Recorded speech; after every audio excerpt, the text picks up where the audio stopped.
Good day, everyone, and welcome to our webinar. My name is Isabel Dutilius, and I'll be your host for this session. I'll be guiding you through today's webinar. So, our webinar is all about agricultural biotechnology. This session will at least last for at least 30 minutes, and we'll have a post test in Google Forms after.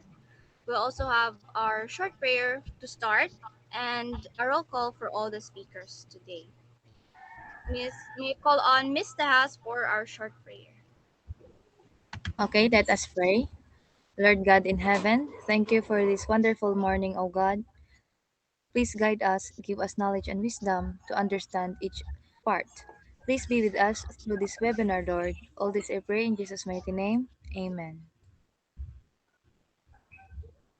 Thank you, Ms. Tejas. So I'll have our roll call for all the speakers. This is also a mic check to see if your voices are audible to the audience.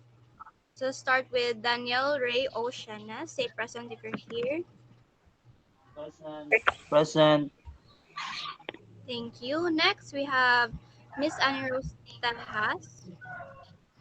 Present. We have Rosella Q Marquez. Present. Thank you. Next, Maika Pahente. Present. Annalisa V. Argonia.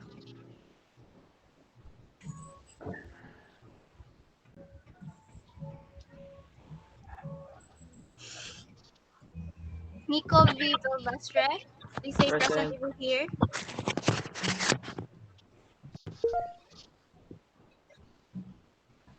Present.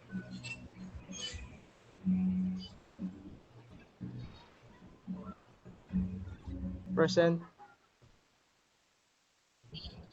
Thank you. Next, we have Annalisa Argonia. Present if you're here.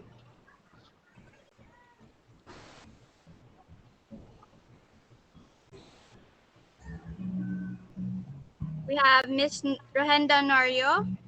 Present. Thank you. So to start, we'll have introduction to agricultural biotechnology. So we have a four-part discussion, and we'll start with this one. We have for this first part, we have definition and scope and core techniques. Our definition and scope will be discussed by Ms. Kamingay. Agricultural biotechnology is a branch of science that uses biological processes, organisms, or genetic techniques to improve plants, animals, and microorganisms used in agriculture. It helps increasing crop yield, improving quality, enhancing resistance to pests and diseases, and promoting sustainable farming practices. The scope of agricultural biotechnologies include the following areas: crop improvement, develop of high-yielding and disease-resistant crop varieties, improving in nutritional quality. Example, vitamin-enriched crop.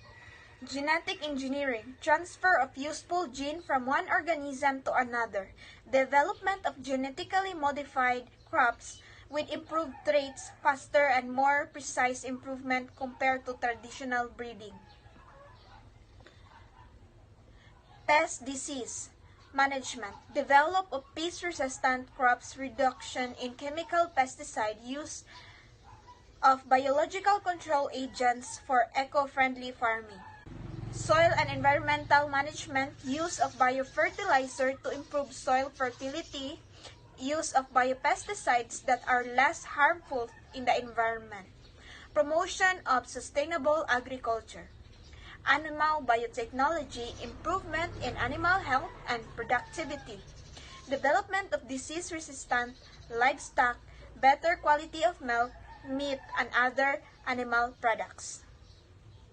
Post-harvest technology, increasing shelf life of agricultural produce, reduction of post-harvest losses, improvement in storage and processing techniques.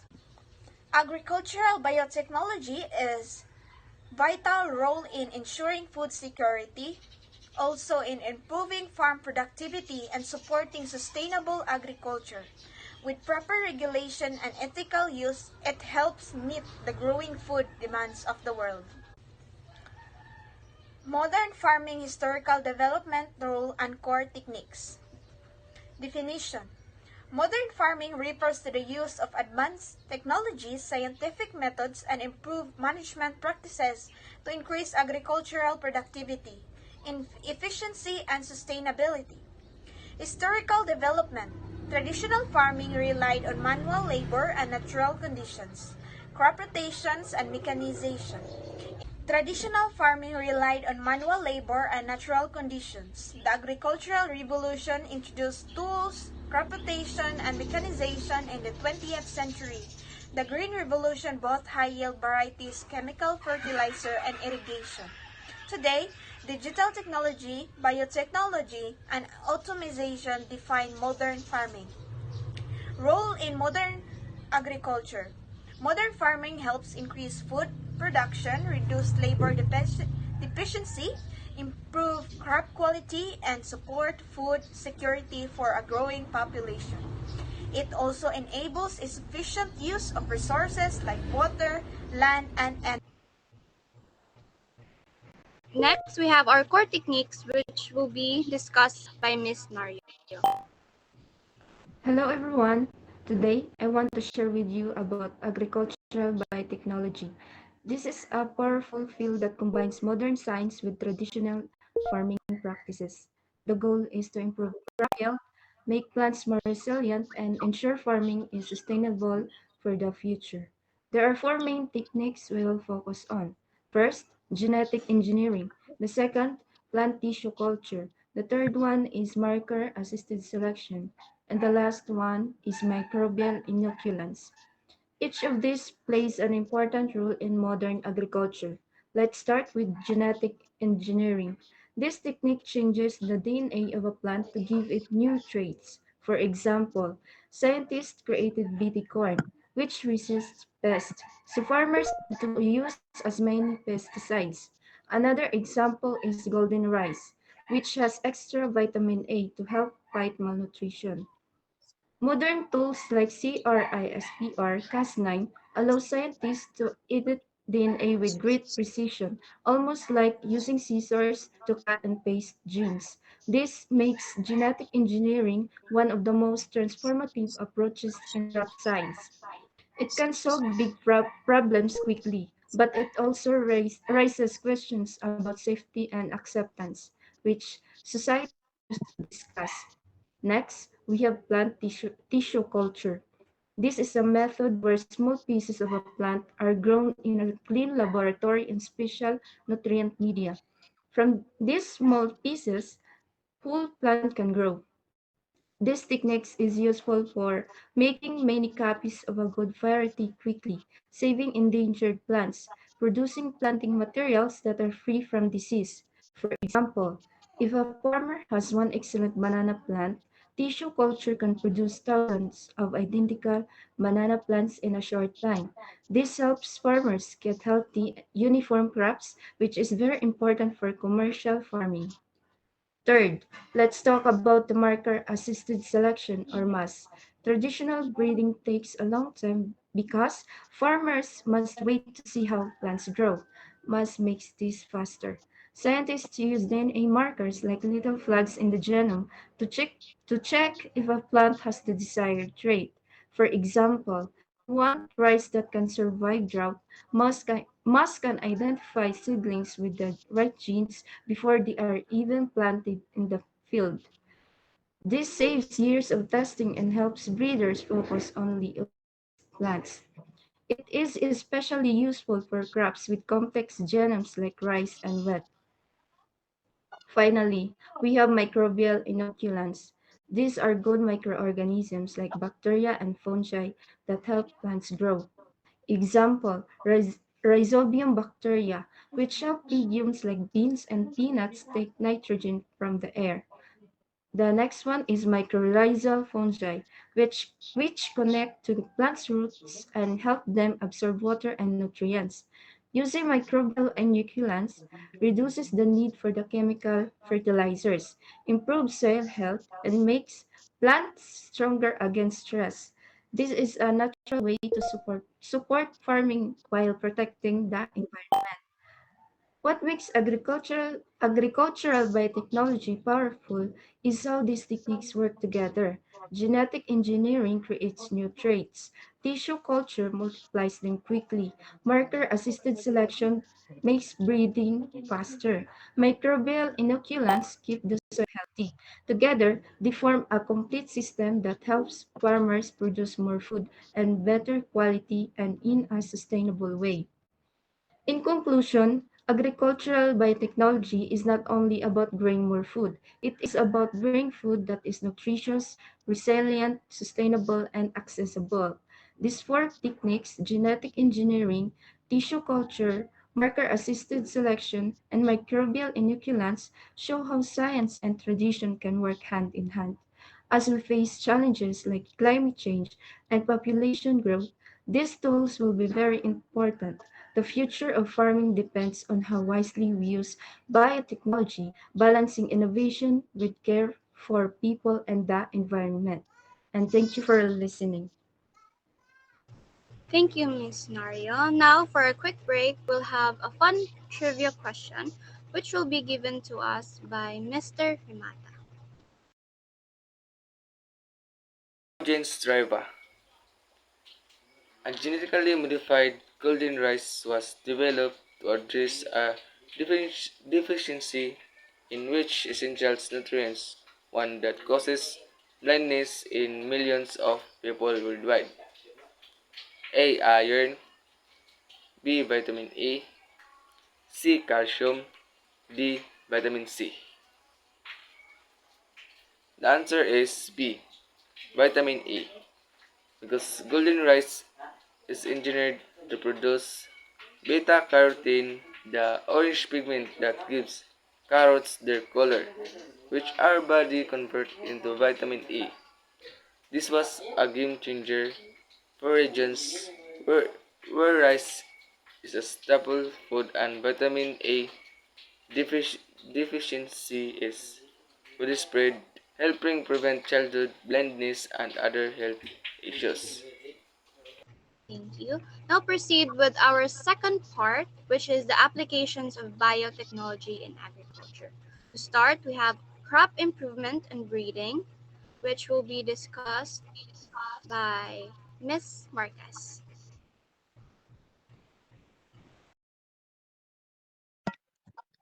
So, good day, everyone. Crop improvement and breeding is important application of biotechnology. It focuses on how biotechnology improves crop through drought tolerance, pest resistance, nutrient efficiency, and the use of molecular markers in variety selection. These advancements are essential in addressing current challenges such as climate change, food insecurity, and environmental sustainability. Crop improvement aims to develop plant varieties that are more productive, resilient, and adaptable. Traditional breeding methods rely on visible traits and take many years to produce results, while biotechnology improves this process by working directly at the genetic level, allowing scientists to develop improved crop varieties more quickly and accurately. One major application is drought tolerance. So, water scarcity is a serious problem in agriculture, especially in areas affected by irregular rainfall. So, biotechnology helps identify and incorporate genes that allow plants to survive water. Drought tolerant crops maintain growth, reduce yield loss, and provide farmers with more stable harvest even under conditions. So another important trait is pest resistance. So insects and plant disease cause significant crop losses every year. Through through biotechnology, crops can be developed to naturally resist pests, reducing the need for chemical pesticides. This leads to lower production cost, safer food, and reduced environmental damage. Biotechnology also improves nutrient efficiency. Many crops requires a large amount of fertilizer, which can be costly and harmful to an environment. Nutrient efficient crops are able to absorb and use nutrients more effectively, allowing farmers to apply fewer fertilizers while maintaining good yields. This supports sustainable farming and protects soil and water resources. Lastly, biotechnology enhances crop breeding through the use of molecular markers. So, molecular markers are the DNA tools that help identify desirable traits such as disease resistance or stress tolerance at an early age. This process, known as marker assisted selection, makes breeding faster, more precise, and more reliable compared to traditional methods. So, in all, biotechnology plays a vital role in modern crop improvement and breeding by developing drought tolerant, pest resistance, and nutrient efficient crops. And by using molecular markers for accurate variety selection, biotechnology helps ensure food security, environmental sustainability, and agricultural productivity. And that's all. Thank you and good day.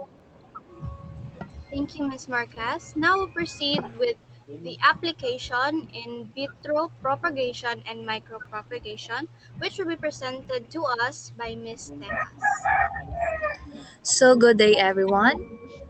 Agricultural biotechnology utilizes micropropagation or the plant tissue culture as a vital method for the rapid, large scale production of genetically identical, disease free plants in a controlled laboratory environment.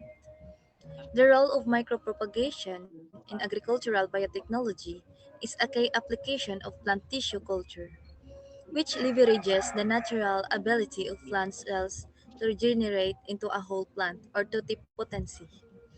It plays a crucial role in modern agriculture and is widely used for horticultural and crop species, such as bananas, potatoes, and various ornamental plants.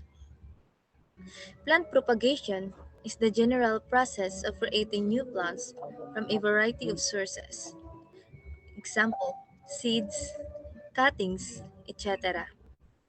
Traditional methods can be slow and limited by seasonality, disease transmission, and low multiplication rates.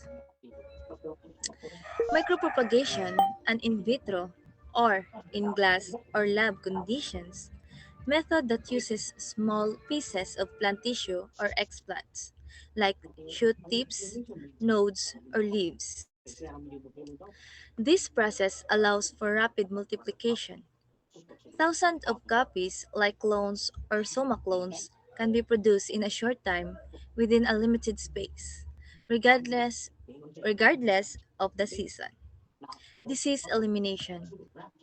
By using disease-free explants, such as imerastem tips and a sterile process, pathogen-free planting material can be consistently generated. This is particularly important for vegetatively propagated crops like bananas that are susceptible to disease transmission through conventional methods. Genetic uniformity. The resulting plants are genetically identical to the original or the mother plant, which is vital for maintaining desirable conservation. It is useful for propagating rare or endangered species that are difficult to produce through traditional methods. The thick typing involves several steps or sterile conditions. Explant preparation is the selection and sterilization of a small piece of tissue from a healthy donor plant. Initiation and multiplication is the culturing the explant in an artificial nutrient medium containing specific hormones, example auxins and cytokinins, to induce shoot formation and proliferation. Rooting. The transferring microshoots to a different medium to encourage root development. Acclimatization or hardening, gradually moving the new plantlets from the high humidity, controlled lab environment to a greenhouse or field setting to adapt the external condition, and increase survival rates significance. Micropropagation is a significant commercial industry, providing a reliable, high quality, vigorous planting material that often establish more quickly and yield higher than conventionally propagated plants. This method is cornerstone of modern agricultural biotechnology, contributing to enhanced food security, sustainable agriculture practices, and the development of the new crop varieties. That's all. Thank you. Thank you, Ms. Tejas. Now we will now proceed with genetic engineering in crops, which will be presented to us by Mr. Shanas.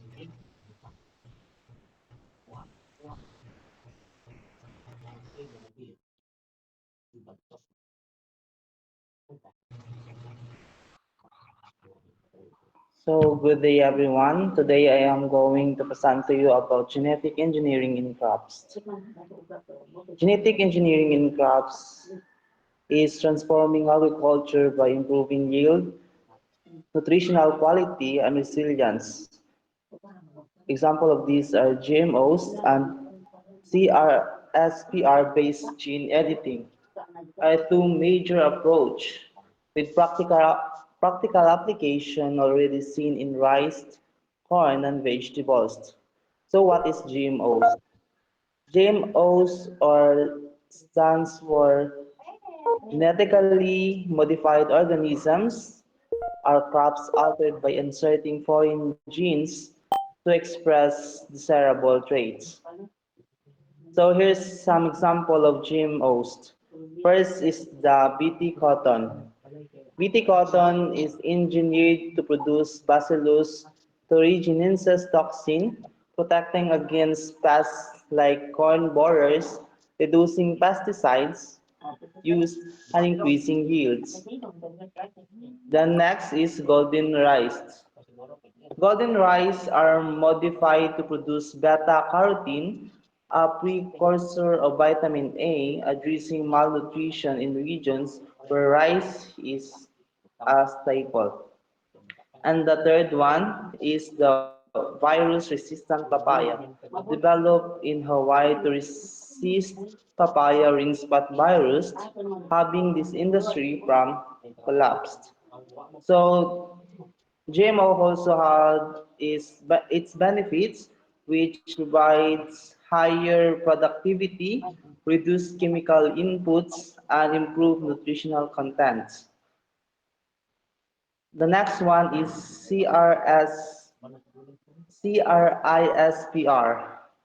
and gene editing in crops. So this allows precise editing of plants' own DNA without necessarily introducing foreign genes. It applies in staple crops like rice, corn, and vegetables. So in rice, edited for drought tolerance and improved grains quality. CRISPR has been used to knock out genes that limits under stress. And for corn, modified for resistance to fungal diseases and improved kernel composition, enhancing both yield and nutritional value. And vegetables, the genome's editing has produced tomatoes with longer shelf life and higher lycopene content, and lettuce with improved disease resistance.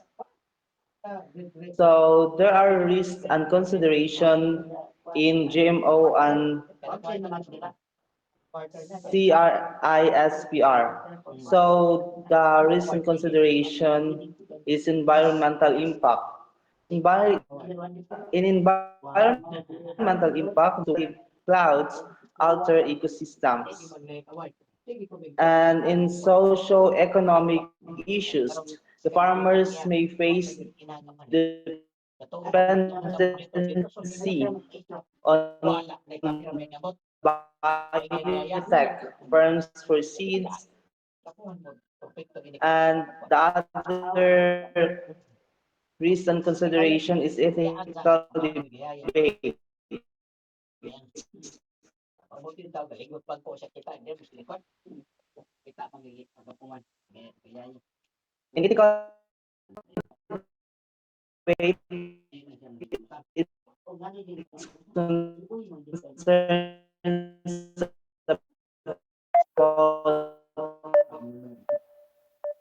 contemporary natures and long Thanks for your time.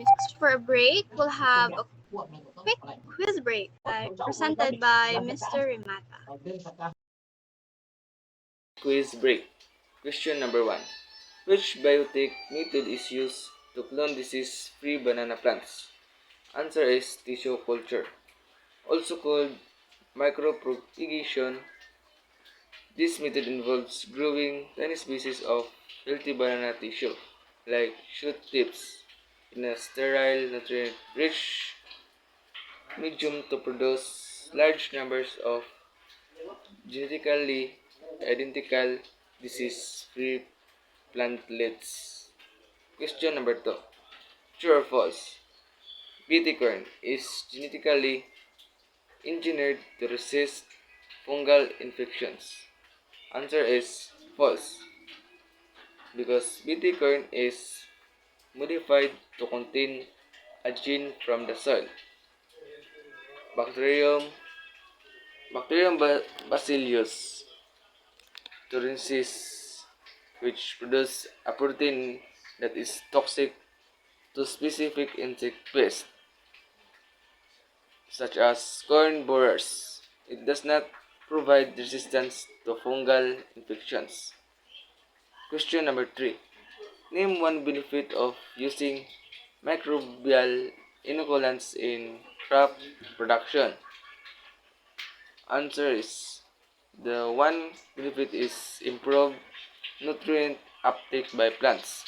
For example, inoculants containing Rhizobia bacteria from symbiotic relationship with legume crops, converting atmospheric nitrogen into a from the plants can use. This reduces the need for synthetic nitrogen fertilizers and supports healthier plant growth. For our third part of our discussion, we have case studies and local relevance. We'll start with the Philippine context presented by Miss Argonia.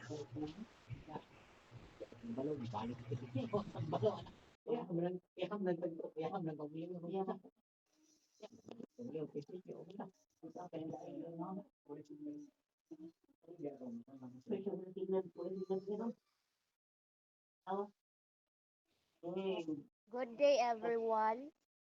Today, I will be discussing about the how biotech is improving agriculture ecosystem and rice, our staple food, faces problems like pest diseases, floods, and drought. Biotechnology helps by increasing rice varieties that are higher yielding, pest resistance, and climate tolerant, and golden rice, which is enriched with vitamin E to help reduce malnutrition. For bananas, traditional breeding is difficult and disease like banana disease can destroy plant. Through tissue control, biotechnology produce healthy, diseases-free banana plants, helping farmers increase yield and income. So, coconut, known as the tree of life, suffers from aging trees and disease like kadang-kadang, biotech resistant, and high yielding seedling, allowing farmers to replace old trees and improve productivity. And lastly, cane benefits from biotechnology by increasing sugar content, improving drought resistance, and protecting crops from pests. It also supports biofuel production and eco-friendly farming. Role of PhilRISE, Biotech Program of DE and local universities. The DE biotechnology programs and local university play an important role in the local universities, advancing agricultural biotechnology in the Philippines. PhilRISE focusing on improving rice production by developing high-yielding, cost-efficient, and sustainable rice technologies while also providing training and support to farmers nationwide. Thank you. That's all.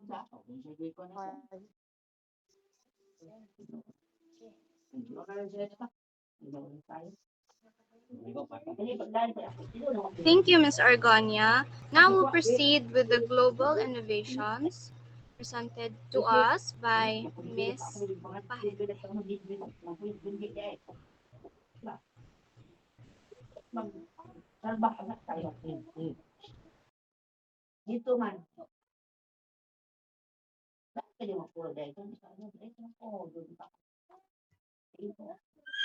So, good day, everyone. So, today we're talking about global innovation. So, global innovation in agriculture helps country improve food security and support farmers. These innovations are important as the world faces challenges like climate change, plant diseases, and malnutrition. New technologies make farming more productive and sustainable. There are three examples of innovations. The first is golden rice, virus resistant papaya, and the drought tolerance mites. So, golden rice was developed to reduce vitamins E and deficiency, a serious health problem in many countries. It contains beta carotene and which the body turns into a vitamin A. This nutrition helps children and pregnant women, maintains a good eyesight, a strong immune system, and healthy growth by improving the nutrition value of a common food. Golden rice shows how science can directly improve health. So the second is virus resistant. Papaya protects crops from the papaya ring spot virus, which can destroy entire harvest. Scientists developed papaya that is resistant to this disease using modern biotechnology. This allows farmers to grow healthy fruits and fewer losses. It also ensures us steady supplies of papaya for consumers while supporting farmers' incomes. So the drought tolerance maize can grow even with limited water, making it valuable areas with dry season. Climate change has caused unpredictable rainfall, making farmers more difficult. This might reduce the risk of crop failure and helps maintain food productions. It supports about farmers and food security during harsh conditions. So, golden rice virus resistant papaya and drought tolerance mice demonstrate how global innovations solve major agricultural problems. This help address malnutrition, plant disease, and climate changes. Science and technology makes farming more efficient, nutritious, and resilient. This innovation contributes to a stronger and more security food system. And that's all. Thank you. Thank you, Ms. Pahente. Now for our last part, which is fourth part, the ethical and environmental and policy considerations. We have two for this part. We have risks and controversies and regulatory framework. To start, we have risks and controversies, which I will present and discuss to you. So, there are public or disagreements among farmers expressed about GMO, often involving with consumers' health and biosafety. So I'll break it to to you by two parts: the consumer's health and the consumer's perception. Second is the biosafety. So, the main concerns for the consumer's health are allergies, antibiotic resistance, and toxicity or possibilities for cancer. So, the new proteins in GMO are concerned to have or trigger allergic reactions, while there's also fear that the antibiotic resistance genes in GMO could develop or transfer to humans. There's also concerns or debates that there is an existence of the GMO, la- the, the existence of new toxins that could create or increase cancer risk.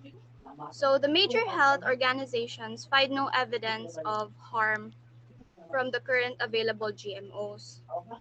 There are there's also health authorities that generally consider this as a low risk. So with that, there is mixed views in the perception of Filipinos using GMO. Farmers often see practical advantages with the GMO since it improves their yield, it increases their production, also creating a sense of security for our food production. Activists, on the other hand, or lawmakers, push for the traditional and localized farming. There's also scientific bodies that generally affirm that GMO are safe to use. But there is also debate that um, try to differ from the scientific consensus. So, on the biosafety or the biological side, there are concerns that it may create biodiversity loss since the GMO may create cross pollinations with the wild relatives or the wild species and can create um, unintended effects. It might also cause a non targeted impact on our beneficial insects or soil microbes. So there is no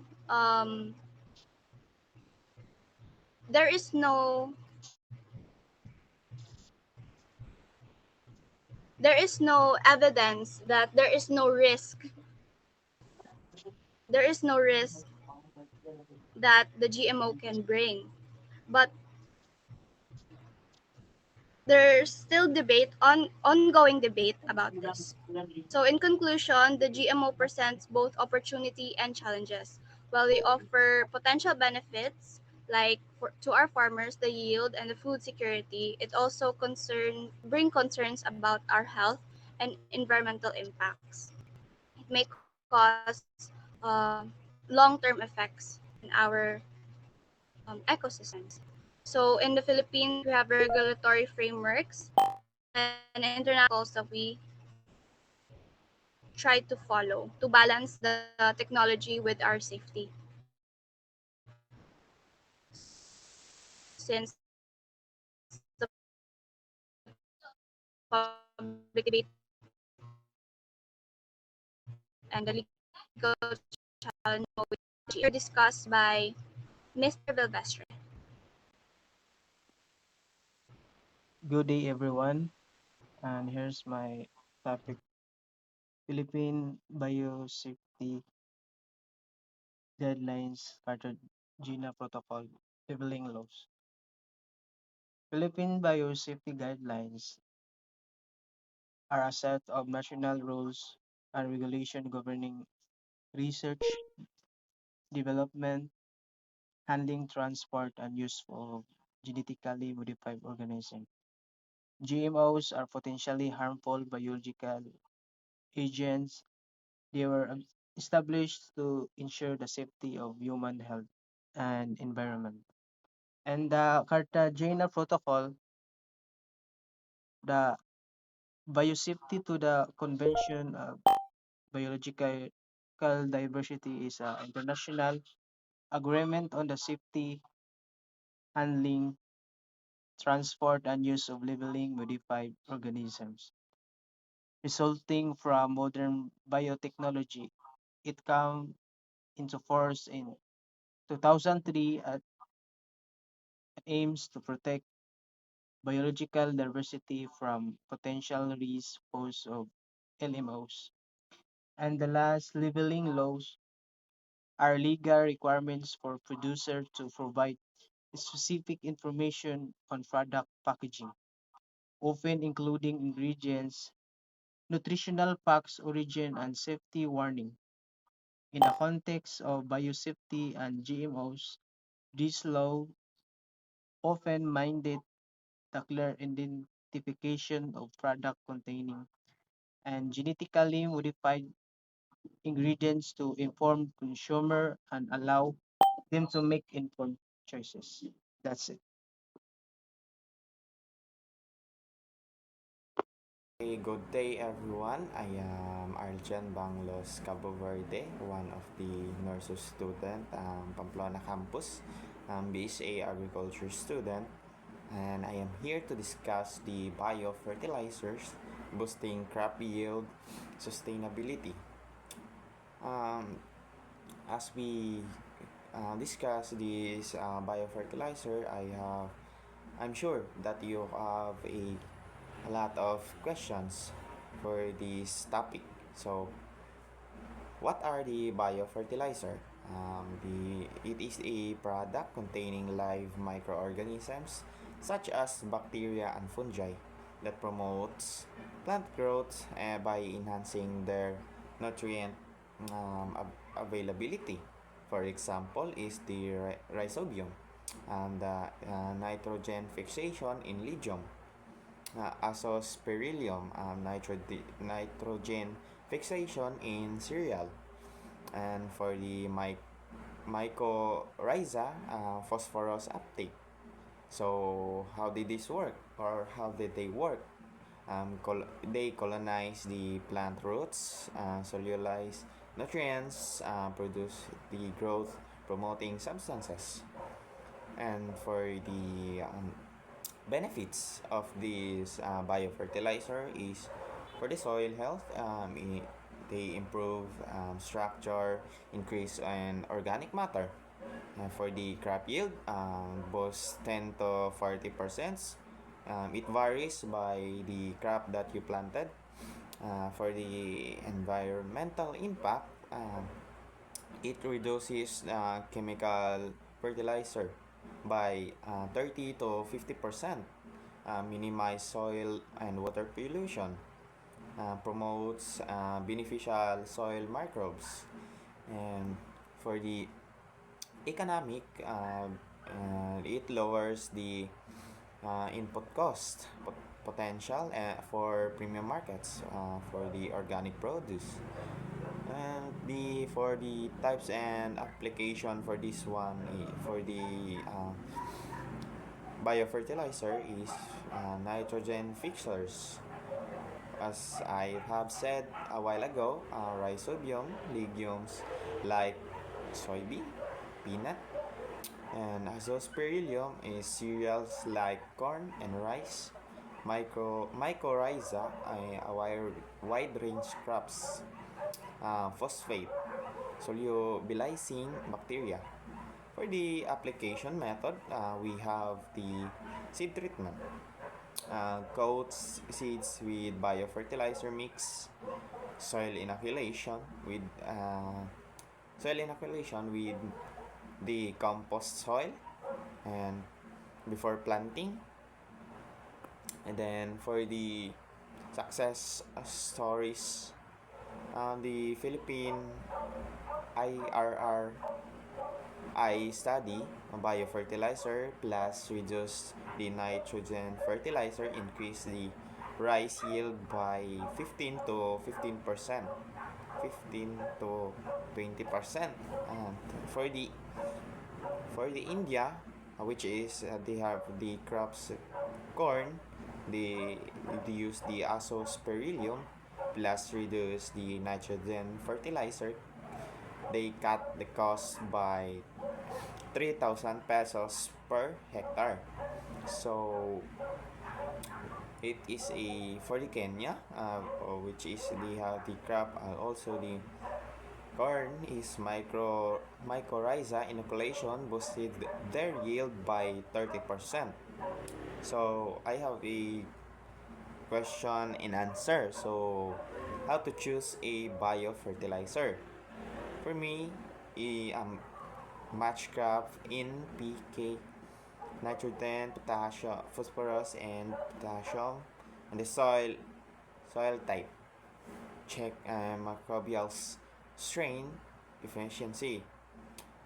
For the application, which is the what time of this biofertilizer is best for the timing of application. So for the answer for this one is apply the planting or early growth stages for best results.